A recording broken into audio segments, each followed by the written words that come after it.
With the first pick in the 2023 NFL Draft, the Carolina Panthers select Trophy Chase, Tucson, Arizona. With the second pick in the 2023 NFL Draft, the Houston Texans select Cody Smith, Houston, Texas.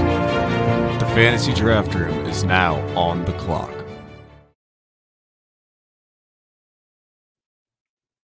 Welcome to the Fantasy Draft Room. I am Chase. With me, as always, my man Cody, and we got our sits of the week for week 2. Cody, tell them what it's all about. Yes, we're going to be going through. We dropped the starts show yesterday. This morning, Sunday morning, you're getting the sits. We're going to be doing this every week throughout the fantasy football season. However, every other show, they're going to give you their starts. They're going to give you the sits, and they're just going to kind of tell you, we can't do that here. It's the fantasy draft room. We got to make it a draft using the sleeper board. So what we're going to be doing, we're making it a little bit of a game too. We got to pick a quarterback, 2 running backs, 2 wide receivers, and a tight end. But you got to pick actually good people to sit. Quarterback has to be a top 12 guy. Running backs and wide receivers have to be top 24. And the tight ends also have to be a top 12 player that we are sitting who we think could potentially be a guy you might look to pivot out of your starting lineup for this week. And having said that, again, these are going to be top ranked projected players based on ESPN's, week 2 rankings. So we're going to be using that. So they are going to be good players. We don't necessarily recommend sitting them, but we are going to look at some basically opportunities for some poor matchups. Maybe there's some situations going on where we're like, maybe we don't want to start this guy. So again, lineup specific, make sure you know your team. We're not sitting here saying, go ahead, bench Sit Patrick 'em all. Mahomes. Yeah, like we're just gonna. But these are guys that we're looking at that might have duds this week. So if you have other options out there, maybe you look at it if they're legitimately good options to explore. So let us know down in the comments below some of your start sit questions that you might be having. Make sure you do like this video and subscribe to us as well. So let's kick things off here. I'm going to start, since you started with the starts, I will start with the sits. And so my sit in the top 12, this one was really tough for me because the first one that really stood out to me, like, is a guy that I believe in. I think he's going to have a bounce back game, but I think I'm going to have to sit him this week based on what we saw last week. And that's going to be Daniel Jones. Not Josh Allen. Almost not got Josh him. Allen. I kept, he's making me want to sit him, but Daniel Jones, I feel like I got to sit. Arizona had the second most pressures in week 1. So only behind the Dallas Cowboys. So Daniel Jones is going back-to-back weeks versus defenses that get pressure. That Giants offensive line is definitely a concern. Things just don't seem to be clicking for New York right now, and that is my big concern with Danny Dimes. I'm not scared off of him in Dynasty. I'm not really worried about it long-term, but this isn't exactly a get-right game, and that's kind of my concern for this offense is what's it going to look like, and I have a feeling it's going to be ugly.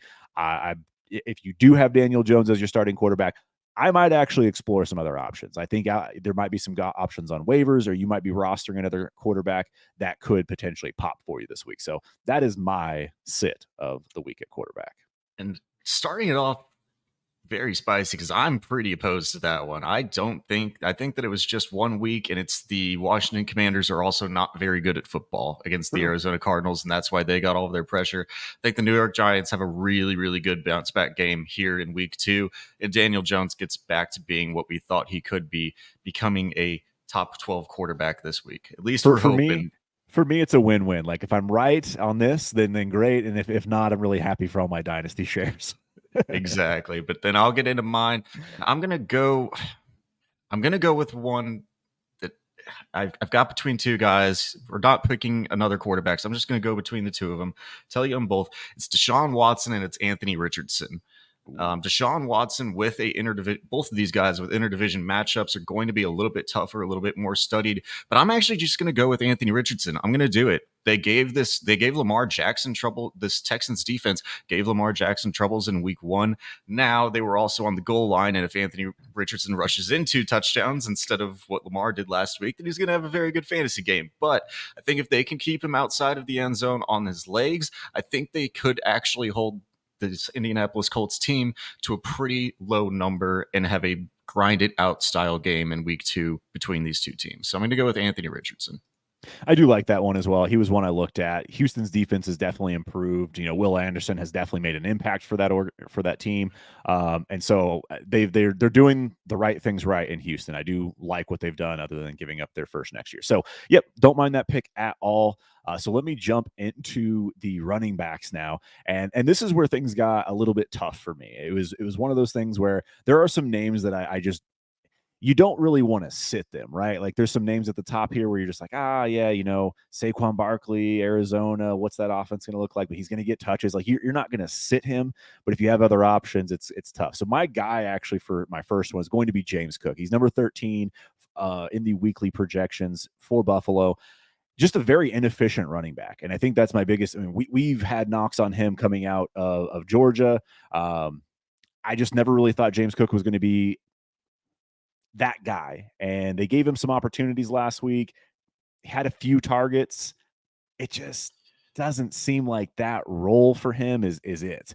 So I expect another really inefficient week. If he scores a touchdown, that's the only thing that I think could save him. Otherwise, James Cook is definitely going to be in that RB3, RB4 range for me. Yeah, obviously, I do like the matchup against the Las Vegas Raiders. It's good there, but I think this is more of a get-right game for Josh Allen in this passing attack, and that's what they're going to try to use this game for. I'm going to go with another guy who I think might be the little bit of a victim of a get-right game for the passing attack, and that's going to be Joe Mixon's going to be my first one. Joe Mixon going up against the Cleveland Browns. I mean, if Myles Garrett can play fake basketball with himself and demolish the offensive line, maybe a rough day for Joe Mixon. Joe Burrow definitely needs to get that offense back on track from what we saw week 1. So I'm just going to say a little bit of the game script, trying to get everything clicking and get it back to normal operations, is going to be a little bit hindering to Joe Mixon this week. Yeah, they do play Baltimore. Baltimore, another tough in-division matchup is always going to be a challenge. But I do like that pick as well. He's one I looked at. I'm going to get a little spicy on this one, and I just don't know we're going to go same game here. I just think the running games for both of these guys are going to be really tough. And Josh Jacobs didn't seem like himself. Like I'm not concerned about Josh Jacobs. He's definitely just not quite in playing shape, I guess, is what I'll go with. Like he's not quite there yet. Well, I expect him to be, getting the workload and things like that. But if you're expecting a top 6 running back week from him, I don't think you're going to be very happy. I don't even think he's going to be an RB1. He might be an RB2 this week, but I do think he's going to have a little bit of a tough time against that Buffalo defense. Could be. I mean, you're going same game running backs. It's going to be an offensive passing struggle there. So it's an interesting game script that we're going to get a lot of high flying points. I actually really like that for my Devontae Adams and Stephon Diggs shares. We've got a lot of those teams built up that way. So that'd be a really good game script. I actually do like that one. And I misspoke last time whenever I was talking about Joe Mixon, because I was thinking about my second running back who is actually playing the Cleveland Browns and Myles Garrett. That is the running back of Najee Harris is my second running back that I will be fading this week. We saw the inefficiency from this offense against the 49ers. The Browns also have a very good defense as well. Now Myles Garrett against Najee can actually play fake basketball and tackle him in between the tackles all day long. So Najee Harris is the one for me. The split between him and Jaylen Warren wasn't great, but I think they had under 10 running back rushes in week 1. It was just a god-awful game from the Steelers, not what we saw carry over from the preseason at all. And so Najee Harris is just going to be a little bit of a fade for me until I see more. Yeah, no, I'm with you as well. That we all had high expectations from what we saw in the preseason from the Steelers, but that offensive line did not look good week 1. So hopefully they have, you're going up against Myles Garrett. Like, can you improve? Can you take a little bit of a step forward? It was definitely a struggle last week, and the game script did not favor that running game. So we'll see how that matchup works in week 2 for him. I like that one as well. And, he's ranked down there at 21. So let's move into the wide receiver sits this week. And I got to start off with a guy who I loved coming into this year, Garrett Wilson. Unfortunately, victim of quarterback Achilles tear. And Aaron Rodgers being out, we're going to the inefficient Zach Wilson. You have a running game that should be prolific with Dalvin Cook and Breece Hall. I think they're going to try and run as much as they possibly can, which is really going to limit what Garrett Wilson's target share is. He's one I'm really worried about just because that Dallas defense is very good. So you have that going against them. They're not going to give Zach Wilson much time to throw. And then you're going to have Diggs and Stephon Gilmore out there. Like that defense is so good. And in all honesty, he is one that I would be looking for other options to sit as well. Like if you have depth at the wide receiver position, he might be one I'm willing to sit for a week just to see what it looks like with Zach Wilson. If you sit him on a good week, great. But this Dallas defense is for real, and I have legitimate concerns about Garrett Wilson week 1 or week 2 here.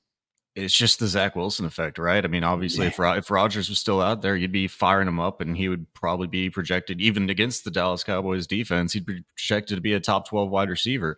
And they're still putting him here at 13. I think that's incredibly high for a weekly ranking with going back to Zach Wilson. He was only five times targeted, 5 catches for 34 yards and a touchdown last week. I mean, that's just a salvage game from a touchdown. And if it looks anything like that against a much better defense than what the Cowboys have than the Bills did last week, it could be really bad for Garrett Wilson the rest of this year and look a lot like what it did last year. Even though he had blow-up games, it was typically without Zach Wilson at the quarterback position. So you picked my first one as well. We both saw that name and thought that one was definitely a little bit too high, but I'll go in and I'll find a third one as I talk about my second one as well. But I'm going to go back to a guy who was just outshined. I think he's going to be continue to be outshined. He's a good wide receiver, but Jalen Waddle is not a 1A, 1B with Tyreek Hill in this offense. It's the Tyreek show, and they're playing against a good interdivision matchup with the Patriots, and the Miami Dolphins, they typically give them a little bit of trouble, but it's always a tight, close game.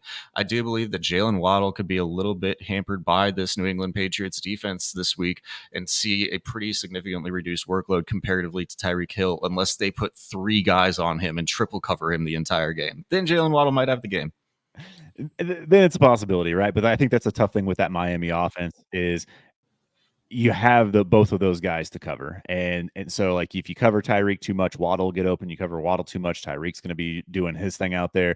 It's such a tough offense to stop. So I don't mind that pick at all because Jalen Waddle might have, 3 or 4 catches on the game, and that's just what you're gonna get. If he hits a home run, obviously that's gonna be good for him. But I like that bet you're taking. So the second one I'm going to go with here, there's a couple names I just want to bring up as well, just because they are still on the injury report. I'm not going to list them for the sake of this because they may get ruled out, but they are listed in the top 24. Make sure you're checking your lineups for Christian Watson, getting injury updates on him, and then Amari Cooper as well. He popped up on the injury report Saturday, so today as we're recording this, with a groin injury. So make sure you're checking the status of both of those players as you're setting your lineups today. But I'm going to leave both of them out because they were on the list, but I'm going to leave both of them out, and I'm going to take another wide receiver too on their own team. And I know you're projecting this offense to take a step forward. I just don't know that T. Higgins is going to have a monster game against Baltimore. He had a really rough week last week, and it seems like this should be a get right game. He might, he might have a good opportunity, but I'm just not really sure what that Cincinnati offense looks like. Burrow obviously coming off the calf strain is a concern. Didn't really have any preseason reps. Like I know they want to get the passing game going.